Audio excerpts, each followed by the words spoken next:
मात्र 29 किलोमीटर की रोड बनने का कुल जो खर्च आया था वो था 7,287 करोड़ से भी ज्यादा। डबल इंजन तो है, मगर महज सांप्रदायिकता फैलाने और घोटाला करने के लिए सड़क निर्माण परियोजनाएं दी गईं, उनमें अडानी ट्रांसपोर्ट के नेतृत्व वाले और भाजपा को चंदा देने वाली 4 कंपनियां शामिल हैं।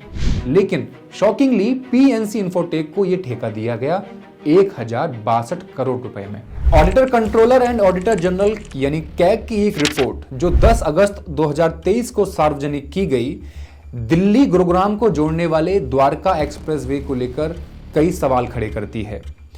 कैग के मुताबिक 29.06 किलोमीटर लंबे द्वारका एक्सप्रेसवे को cabinet committee of economic affairs यानी CCEA की तरफ से लगभग 18 करोड़ प्रति किलोमीटर के बजट का अप्रूवल मिला था। लेकिन national highway authority of India यानी NHAI ने इसे 18 की जगह लगभग 250 करोड़ रुपए प्रति किलोमीटर से भी ज्यादा कर दिया, जिसके बाद मात्र 29 किलोमीटर की रोड बनने का कुल जो खर्च आया था वो था 7,287 करोड़ से भी ज्यादा। एक्सप्रेसवे में स्वीकृत लागत जो थी वो करीब 18 करोड़ प्रति किलोमीटर थी। सरकार का कहना है बहुत बढ़िया बना है द्वारका एक्सप्रेसवे, अच्छी बात है, बनना अच्छा भी चाहिए। उसकी कीमत 250 करोड़ प्रति किलोमीटर हो गई। कहां 18 करोड़ प्रति किलोमीटर स्वीकृत और कहां 250 करोड़ प्रति किलोमीटर। और आप यह सोचिए कि 2 किलोमीटर बनाने में 500 करोड़ खर्चा हो गए और उस 500 करोड़ में मंगलयान पहुंच गया। यह सरकार की असलियत है। यह एक्सप्रेसवे भारतमाला परियोजना के तहत बनाया जा रहा था, जिसके चरण 1 में 2017 से 18 से 2020 और 21 के दौरान की गई कैग की ऑडिट रिपोर्ट में कई सवाल उठे हैं। आपको नहीं पता होगा क्योंकि गोदी मीडिया राम मंदिर और गौ हत्या दिखाने में बिजी था और विपक्ष आजकल ईडी और सीबीआई के सवालों के जवाब तलाश कर रहा है। चलिए विस्तार से इस रिपोर्ट को जानें। नमस्कार, मैं हूं हेमंत और आप देख रहे हैं मॉलिटिक्स। ये NH48 जो दिल्ली और गुड़गांव के बीच बना हुआ है।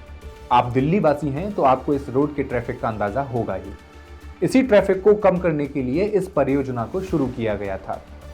कैग का कहना था हरियाणा सरकार ने NHAI को 90 मीटर का राइट ऑफ वे मुफ्त में सौंप दिया था, जबकि 14 लेन का हाईवे बनाने के लिए 70 से 75 मीटर का राइट ऑफ वे पर्याप्त होता। इस एक्सप्रेसवे की योजना शुरुआत में हरियाणा सरकार ने अपने गुड़गांव और मानेसर शहरी निर्माण योजना 2031 के तहत बनाई थी, लेकिन प्रोजेक्ट में कोई प्रगति नहीं हो पाई, जिसके चलते हरियाणा में भी डबल इंजन वाली सरकार का एक इंजन फुस हो गया और इस प्रोजेक्ट को भारतमाला परियोजना के चरण में शामिल कर लिया गया, जिसके बाद कैग की रिपोर्ट में घोटाला होने की बात सामने आई। मतलब ये कि डबल इंजन तो है, मगर महज सांप्रदायिकता फैलाने और घोटाला करने के लिए उपयोग हो रहा है, जिसमें साफ तौर से मेनस्ट्रीम मीडिया चौथे स्तंभ के रूप में लोकतंत्र की हत्या में उतनी ही भागीदार नजर आ रही है।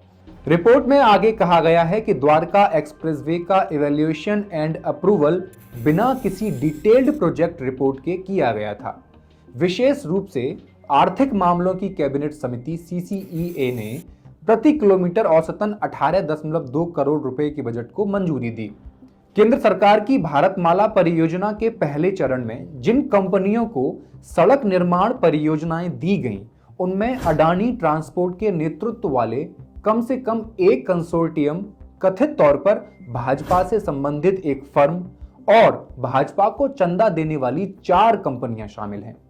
कैग की एक हालिया रिपोर्ट में इन सभी कंपनियों को ठेका देने की प्रक्रिया में इरेगुलरिटीज पाई गई। फॉर एग्जाम्पल, अडानी ट्रांसपोर्ट के नेतृत्व वाला कंसोर्टियम है Suryapet Khammam road private limited. इसे हाइब्रिड एन्युटी मॉडल के तहत तेलंगाना में सूर्यापेट और खम्मम के बीच नेशनल हाईवे को 4 लेन करने का प्रोजेक्ट दिया गया था। हाइब्रिड एन्युटी मॉडल के तहत NHAI कुल परियोजना का 40% भुगतान करता है। शेष 60% राशि की व्यवस्था डेवलपर को करनी होती है। लेकिन यह कंपनी हाईवेज के निर्माण कार्य का एक्सपीरियंस होने की जरूरी शर्तों को पूरा नहीं करती थी। दूसरा मामला था PNR इंफोटेक का, जो भाजपा नेता नवीन जैन द्वारा प्रमोटेड इंफ्रास्ट्रक्चर कंपनी है। पीएनआर इंफोटेक को अगस्त 2019 में लखनऊ रिंग रोड के पैकेज 1 का ठेका दिया गया था, जो एस्टिमेटेड कॉस्ट से 17.44% अधिक लागत पर दिया गया। कंपनी ने जो बोली लगाई थी वो संशोधित अनुमान से ही 2% ज्यादा थी। उस समय नवीन जैन आगरा के मेयर हुआ करते थे। इसी तरह कैग रिपोर्ट में 4 कंपनियों IRB infrastructure developers, J Kumar infra projects, Larsen and Toubro और एमकेसी इंफ्रास्ट्रक्चर लिमिटेड के संबंध में इरेगुलरिटीज दर्ज की गई हैं।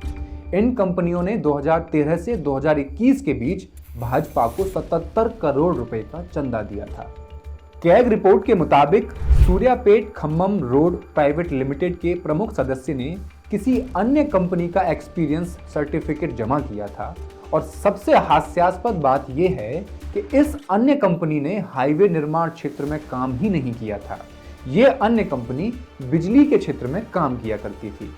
इसके अलावा रिपोर्ट में कहा गया है कि प्रमुख सदस्य की कुल संपत्ति पर जारी किया गया चार्टर्ड अकाउंटेंट सर्टिफिकेट, जो 304.33 करोड़ रुपए होना आवश्यक था, किसी तीसरे पक्ष के नाम पर था। अडानी फर्म के पास कंसोर्टियम यानी कॉन्ट्रैक्ट में 74% की बड़ी हिस्सेदारी थी, लेकिन उसके पास आरएफपी यानी अ रिक्वेस्ट फॉर प्रपोजल की शर्त के मुताबिक हाईवे सेक्टर में निर्माण का 5 साल का अनुभव नहीं था।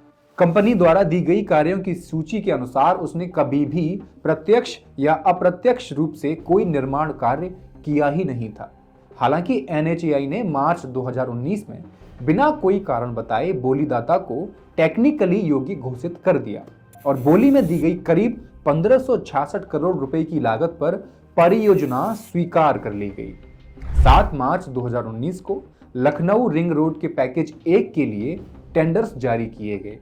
इस परियोजना की अनुमानित लागत 904.31 करोड़ रुपए थी, लेकिन शॉकिंगली पीएनसी इंफोटेक को यह ठेका दिया गया 1062 करोड़ रुपए में। एनएचएआई का मूल अनुमान 2016 और 17 की निर्धारित दरों पर आधारित था। परियोजना की अनुमानित लागत को बाद में 2019 की दरों के आधार पर अमेंड भी किया गया, लेकिन फिर भी जैसा कि कैग रिपोर्ट में बताया गया है, जैन की कंपनी की बोली संशोधित अनुमान से भी 2% लगभग ज्यादा रही थी। वहीं आईआरबी इंफ्रास्ट्रक्चर की बात की जाए तो आईआरबी ने भाजपा को 65 करोड़ रुपए का चंदा दिया था। आईआरबी इंफ्रास्ट्रक्चर ने 2020 से 21 में भाजपा को 20 करोड़ रुपए का चंदा दिया, जबकि इससे जुड़ी 3 कंपनियों ने 2013 से 2021 के बीच भाजपा को करीब 45 करोड़ रुपए का चंदा दिया है। अब बात करेंगे जे कुमार इंफ्रा प्रोजेक्ट्स की। दिसंबर 2018 में जे कुमार इंफ्रा प्रोजेक्ट्स को द्वारका एक्सप्रेसवे पैकेज 1 के लिए 1349 करोड़ रुपए का ठेका मिला। कैग रिपोर्ट में फिर से कहा गया कि condition of request for proposal को पूरा करने में विफल रहने के बावजूद कंपनी को कॉन्ट्रैक्ट दे दिया गया, यानी कॉन्ट्रैक्ट लेने के लिए अयोग्य होने के बावजूद भी कॉन्ट्रैक्ट मिल गया। लेकिन 2013 से 2018 के बीच जे कुमार इंफ्रा प्रोजेक्ट्स ने भाजपा को करीब 6.46 करोड़ रुपए का चंदा दिया था। इसने भाजपा को 17-18 में यानी 2017-18 में 5.25 करोड़ रुपए, 15-16 में 1 करोड़ रुपए और 2013 से 14 के बीच 21 लाख रुपए दिए थे। कंपनी के स्वतंत्र निदेशकों में पूर्व आईएएस अधिकारी राघव चंद्रा भी शामिल हैं, जो 2015 और 16 के बीच एनएचएआई के अध्यक्ष रह चुके हैं। गौरतलब है कि जे कुमार इंफ्रा प्रोजेक्ट को 2015 के एक सड़क घोटाले के सिलसिले में 2016 में मुंबई में महानगर पालिका द्वारा ब्लैकलिस्ट किया गया था। 2021 में ये फिर से सुर्खियों में रही जब मुंबई में इसके द्वारा बनाया जा रहा एक फ्लाईओवर ढह गया। उस समय विपक्ष ने कंपनियों को परियोजना का टेंडर देने के लिए महाराष्ट्र की भाजपा सरकार की कड़ी आलोचना भी की थी। कैग रिपोर्ट ने एनएचएआई द्वारा दिल्ली वडोदरा एक्सप्रेसवे के पैकेज 17 से 25 का ठेका Jiangxi construction engineering corporation, MKC infrastructure, GR infra projects, Larsen and Toubro और जीएचवी इंडिया के जॉइंट वेंचर को देने में विसंगतियों को उजागर किया था। लार्सन एंड टुब्रो ने भी 2014 से 15 में भाजपा को 5 करोड़ रुपए का चंदा दिया था, और एमकेसी इंफ्रास्ट्रक्चर लिमिटेड ने 2018 से 20 के बीच 75 लाख रुपए का चंदा भाजपा को दिया था।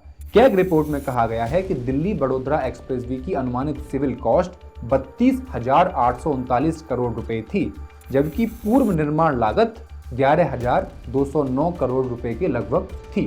दोनों को 31 परियोजनाओं में विभाजित किया गया था। जिन 8 परियोजनाओं में अनियमितताएं पाई गईं, वो मई 2019 से जून 2020 के बीच आवंटित की गई थीं। ये देखा गया कि इन प्रोजेक्ट्स के लिए बोलियां गलत अनुमानों के आधार पर आमंत्रित की गईं, जिससे fair term of the request for proposals कमजोर हुआ। पिछले साल जून में ही बिहार के किशनगंज में निर्माणाधीन पुल ढहने के बाद GR इंफ्रा प्रोजेक्ट लोगों की नजर में आई थी, जब इसके कर्मचारियों पर सड़क परियोजना के बिल पास करने के लिए NHAI अधिकारियों को कथित रूप से रिश्वत देने का आरोप लगा, तो CBI ने इसके कार्यालयों पर भी छापे मारे थे। ऐसे ही तमाम अहम जानकारियों के लिए सब्सक्राइब कीजिए मॉलिटिक्स। शुक्रिया।